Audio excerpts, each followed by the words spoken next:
എല്ലാവർക്കും സുഖമല്ലേ? ഇന്ന് നമ്മളൊരു ചക്കയുടെ ഉണ്ടാക്കാമെന്ന് വിചാരിക്കുന്നത്. അതിന് നമുക്ക് കുറച്ച് ചക്കപ്പഴം കുറേ ദിവസമായിട്ട് ഫ്രീസറിൽ ഇരിക്കുന്നുണ്ടായിരുന്നു. അത് നമ്മൾ മറന്നേ പോയി.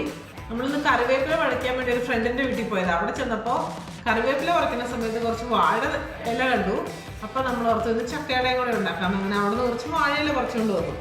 നിങ്ങൾക്ക് പുറത്തുള്ള എല്ലാവർക്കും നല്ല കറിവേപ്പിലയൊന്നും കിട്ടുമെന്ന് എനിക്കറിയില്ല. എനിക്ക് ഓസ്ട്രേലിയയിൽ നല്ല അടിപൊളി കറിവേപ്പില കിട്ടും. ഇന്ന് ഫ്രണ്ടിൻ്റെ വീട്ടിൽ നിന്ന് പറിച്ചുകൊണ്ട് വന്നതാണ്. നല്ല മണമുണ്ട്. നാട്ടിലെ കറിവേപ്പില എല്ലാം മാറി നിൽക്കും. അത്രയും നല്ല കറിവേപ്പില കേട്ടോ. ഇത് ഞങ്ങളൊരു പ്ലാസ്റ്റിക്കിൻ്റെ കണ്ടെയ്നറിലിട്ട് ഫ്രിഡ്ജിൽ വെച്ചാൽ എങ്ങനെയാണേലും 1 മാസം 2 മാസം എത്ര നാൾ വേണമെങ്കിലും കേടാവാണ്ടിരിക്കും. ഇവിടെ ഒരുവിധം എല്ലാ മലയാളികളുടെയും വീട്ടിൽ ഇതുപോലെ നല്ല കറിവേപ്പിൻ്റെ മരങ്ങളും തൈകളും ഒക്കെ ഉണ്ട്. നമ്മൾ എനിവേ റെന്റ് ഹൗസ് ആയതുകൊണ്ട് ഇതുപോലെ വേപ്പില നട്ടിട്ടില്ല. ഉടനെ വീടൊക്കെ മേടിച്ചാൽ വേപ്പില നടുന്നതായിരിക്കും. ഇപ്പം അവിടെ പോയതേ അവിടെ നിന്ന് പറിച്ചുകൊണ്ട് വന്നതാണ് വാഴയില. നിങ്ങൾ കാണണ്ട, അത്ര വലിപ്പമൊന്നും വെച്ചിട്ടുണ്ടായിരുന്നില്ല. പക്ഷേ ഇല കണ്ടപ്പോൾ ഞാൻ ചക്കയുടെ ഉണ്ടാക്കാനുള്ള ഇൻട്രസ്റ്റ് കാരണം കൊണ്ട് വാഴയില പറിച്ചുകൊണ്ട് വന്നു. കുറച്ചെല്ലാം ഞാൻ കീറി വെച്ചിട്ടുണ്ട്. കഴുകി വൃത്തിയാക്കി നമുക്ക് അട പരത്താനായിട്ട് കീറി വെച്ചിട്ടുണ്ട്. അപ്പോൾ നമുക്ക് ചക്കയുടെ ഉണ്ടാക്കിയാലോ? നാട്ടിലൊക്കെ എല്ലാവരും ചക്കയുടെ ഉണ്ടാക്കാനായിട്ട് ഒന്നെങ്കിൽ ഇടനയില കുറച്ചായിരിക്കും ഉണ്ടാക്കണേ. കുമ്പിളപ്പം ഉണ്ടാക്കുമെന്നായിരിക്കും സാധാരണ എല്ലാവരും പറയണേ. ഇതിപ്പോൾ നമുക്ക് ഫ്രീസറിലിരുന്ന ചക്കപ്പഴമാണ്. ഫ്രോസൺ ചക്ക ഒരു എനിക്ക് തോന്നുന്നു 400-500 ഗ്രാം കണ്ടുണ്ടായിരുന്ന ഒരു പാക്കറ്റാണ്.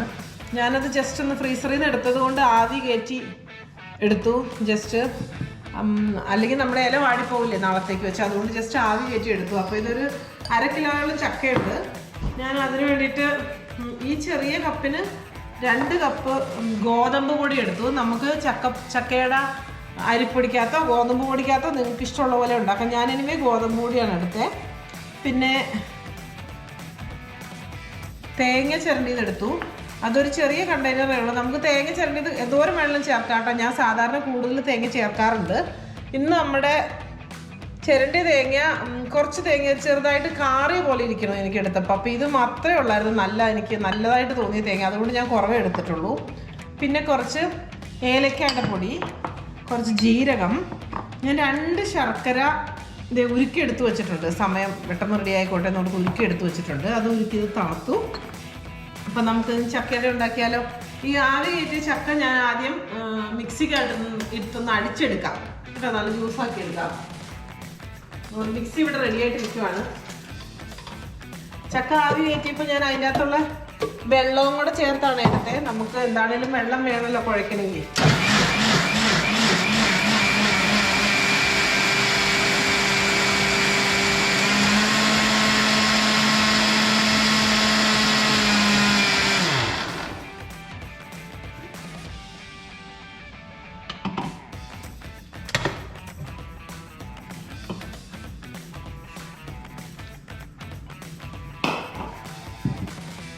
ചക്ക നമ്മൾ മിക്സിയിൽ നന്നായിട്ടൊന്ന് അരച്ച് ജ്യൂസ് പരുവത്തിനെടുത്തു. ഇത് നാട് വിട്ട് നിൽക്കുമ്പോൾ നമുക്കെല്ലാവർക്കും ചക്കയും കപ്പയും മാങ്ങയും ഒക്കെ സാധനങ്ങളോട് ഭയങ്കര ഇഷ്ടമുള്ളവരാണെങ്കിൽ ഇതൊക്കെ കാണുമ്പോൾ എങ്ങനെയും ഉണ്ടാക്കാൻ തോന്നും. ഞാൻ ഇടയ്ക്ക് ഇവിടുന്ന് കിലോയ്ക്ക് $4 കൊടുത്ത് വാഴയില മേടിച്ച് ചക്കയുടെ ഉണ്ടാക്കിയായിരുന്നു. ചക്കയോടുള്ള ഇഷ്ടം കാരണം കേട്ടോ. അപ്പോൾ വാഴയില മേടിക്കാൻ കിട്ടുന്നുണ്ട്. പക്ഷേ നമ്മളിപ്പോൾ ഒരു മലയാളികളുടെ വീട്ടിൽ അങ്ങനെ കിട്ടിയപ്പോൾ അതെടുത്തുകൊണ്ട് പോന്നു. നമ്മുടെ ചക്ക നന്നായിട്ട് അരച്ചിട്ടുണ്ട്. അതിൻ്റെ അകത്തോട്ട് നമ്മുടെ ഗോതമ്പ് പൊടി, ഞാനിപ്പോൾ പറഞ്ഞില്ലേ അതുകൊണ്ട് 2 കപ്പ് ഗോതമ്പ് പൊടിയുണ്ട്. ഞാനത് ഇടുക. നിങ്ങൾക്ക് അരിപ്പൊടി ചേർക്കാൻ ഇഷ്ടമുള്ളവരാണെങ്കിൽ അരിപ്പൊടി ചേർക്കാം, കുഴപ്പമില്ല. അല്ലെങ്കിൽ ഗോതമ്പ് പൊടിയും റവയും കൂടെ മിക്സ് ചെയ്ത് ചേർക്കാം. ഗോതമ്പ് പൊടി അരിപ്പൊടി ഹാഫ് വേണമെങ്കിൽ ചേർക്കാം. എങ്ങനെയാണെങ്കിലും ഓരോരുത്തർക്ക് ഇഷ്ടമുള്ളതനുസരിച്ച്. നമ്മുടെ വീട്ടിൽ നമുക്ക് 4 മണി പലഹാരമോ അല്ലെങ്കിൽ വീട്ടിലൊക്കെ ചക്കയുള്ള സമയത്ത് ചക്കക്കാലം കഴിയണവരെപ്പോഴും കിട്ടുന്ന ഒരു സാധനം. അല്ലെങ്കിൽ നമുക്ക് നാട്ടിൽ പോകാൻ ചക്കക്കാലത്തും കപ്പക്കാലത്തും ഒക്കെ ഇഷ്ടപ്പെടുന്നവർക്ക് അമ്മച്ചിമാരൊക്കെ വീട്ടിലുണ്ടെങ്കിൽ ഉണ്ടാക്കി നമുക്കൊക്കെ വേണ്ടി കാത്ത് ഇരിക്കണ ഒരു കാലമൊക്കെ ഉണ്ടായിരുന്നു. എനിക്കും അങ്ങനത്തെ സമയങ്ങളൊക്കെ ഉണ്ടായിരുന്നു. അമ്മച്ചിയൊക്കെ ഉള്ളപ്പം നമ്മൾ ചക്ക വേണം, അത് വേണം, ഇത് വേണം എന്നൊക്കെ പറഞ്ഞ് എല്ലാം ഉണ്ടാക്കി കിട്ടുന്നത്. നമ്മുടെ ചക്ക ഏകദേശം നന്നായിട്ട് മിക്സ് ആയിട്ടുണ്ട്. ഞാൻ അതിൻ്റെ അകത്തോട്ട് ഇനി തേങ്ങ ഇട്ടു. നന്നായിട്ടൊന്ന് ഇളക്കുക. തേങ്ങ നമുക്ക് ഇഷ്ടമുള്ളതനുസരിച്ച് എന്തോരം വേണമെങ്കിലും ചേർക്കാം കേട്ടോ. എത്ര തേങ്ങ ചേർത്താലും അത് നല്ലതാണ്.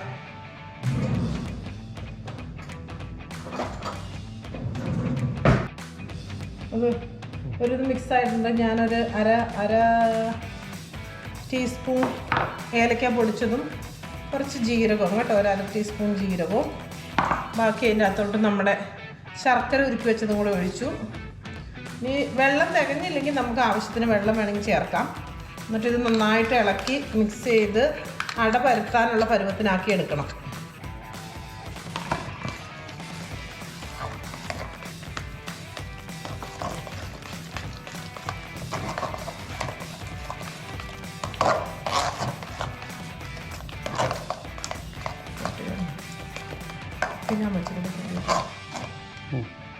നമ്മുടെ മാവ് ഓൾറെഡി റെഡി ആയിട്ടുണ്ട്. നമുക്കിനി ഇലയിൽ പരത്തി അടുപ്പത്ത് വയ്ക്കാം. കൈകൊണ്ട് പരത്തിയാലും കുഴപ്പമൊന്നുമില്ല കേട്ടോ.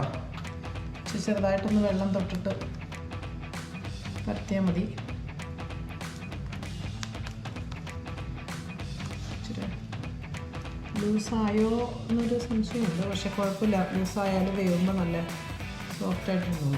നമുക്ക് അത്യാവശ്യം മതി. നമുക്ക്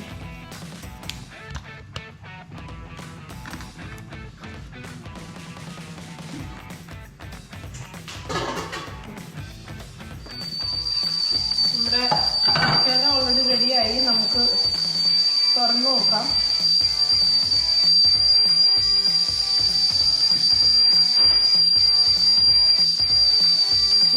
സ്റ്റവ് ഓഫ് ചെയ്യാം. സൗണ്ടൊക്കെ കേട്ടില്ല. 10 മിനിറ്റ് ആയി ഓൾറെഡിയേ. നല്ല ചൂടുണ്ട്. നല്ല മണമൊക്കെ വരുന്നുണ്ട്. നമുക്ക് ഇതിനെ പുറത്തെടുക്കാം.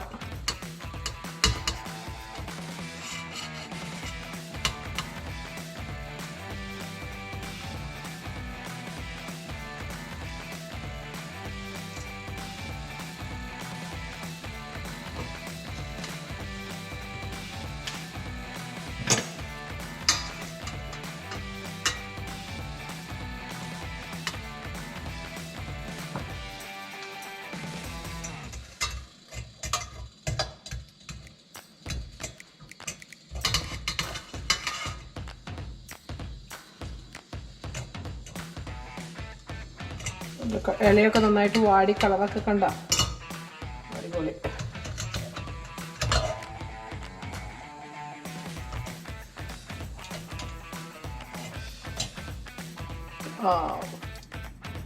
നമ്മുടെ ചക്കയുടെ ഓൾറെഡി റെഡിയായി. ഞാനതൊരു പാത്രത്തിലോട്ട് എടുത്തിട്ടുണ്ട്. നിങ്ങൾ കാണുന്നുണ്ട് ഇതിൻ്റെ കളറൊക്കെ കണ്ടോ. എല്ലാം നന്നായിട്ട് വാടി ചക്ക അട വെന്തിട്ടുണ്ട്. ഇനിവേ 10 മിനിറ്റോളം 10-15 മിനിറ്റോളം ഇരുന്നു കേട്ടോ. 10 മിനിറ്റ് അല്ല. ഞാൻ ഇടയ്ക്ക് ഒരു പ്രാവശ്യം തുറന്ന് നോക്കിയിട്ട് പിന്നെ നോക്കിയായിരുന്നു.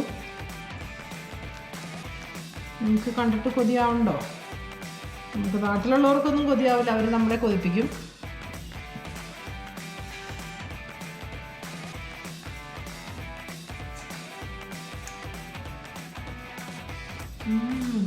സൂപ്പർ. ഞാനിതിൻ്റെയൊക്കെ ആളാണ്. ഇതിപ്പോൾ പറ്റിയ മൊത്തം ഞാൻ തന്നെ ഇരുന്നിരിപ്പിതില്ലോ.